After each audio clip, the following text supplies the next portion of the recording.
আমি যদি বাংলাদেশের প্রধানমন্ত্রী হতাম অথবা আমি যদি একজন বড় ব্যবসায়ী হতাম, আমার যা আছে সবকিছু আমি বিশ্ববিদ্যালয়ের জন্য ঢেলে দিতাম, শিক্ষার্থীদের জন্য ঢেলে দিতাম।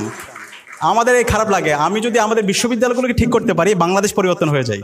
কিন্তু এটা খুবই দুর্ভাগ্যের বিষয়, আমাদের এই বিশ্ববিদ্যালয় আজকে 104 বছর আমরা পার করতেছি এবং স্বাধীনতার আজকে আমরা 5 দশক পার করছি।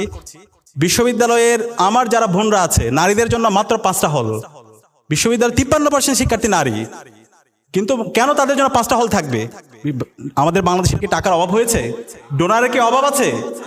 এই সব কিছু পরিকল্পনার অভাব এবং বিগত ফেসিবাদী আমলে এই কৃত্রিম সংকটগুলো তৈরি করার মাধ্যমে আমাদের মেধাগুলোকে ধ্বংস করা হয়েছে। তো সেই কারণে আমরা কথা দিতে চাই ইনশাআল্লাহ আমরা আমাদের এই ক্যাম্পাসের আবাসন সংকট আমরা আর রাখবো না ইনশাআল্লাহ।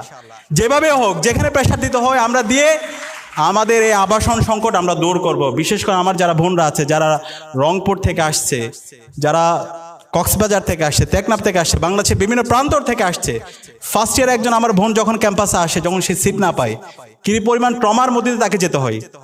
আমার একজন ভাই, সে ফার্স্ট ইয়ারে যখন আসে কত বড় স্বপ্ন নিয়ে আসে, কিন্তু তার হলের মধ্যে একটা সিট হয় না।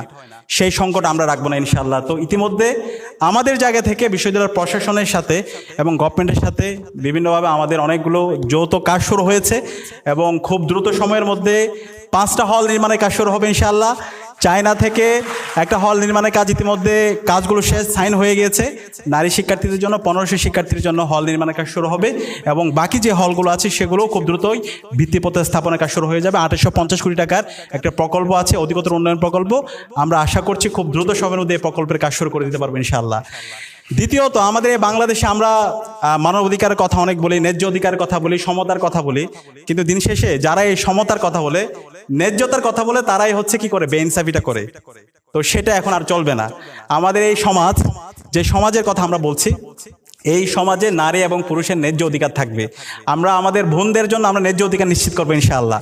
সে কারণে আমরা আমাদের যে ঢাকা বিশ্ববিদ্যালয়ের কেন্দ্রীয় মসজিদ, যে কেন্দ্রীয় মসজিদ 1965 সালে নির্মাণ হওয়ার পর আর সংস্কার হয় নাই, আমরা ডাকসু দায়িত্ব নেওয়ার পর থেকে বিভিন্ন ডোনারদের সাথে কথা বলে ইতিমধ্যে আমাদের কেন্দ্রীয় মসজিদ সংস্কারের কাজ শুরু করে দিয়েছি। 80 ভাগ কাজ শেষ হয়েছে আলহামদুলিল্লাহ।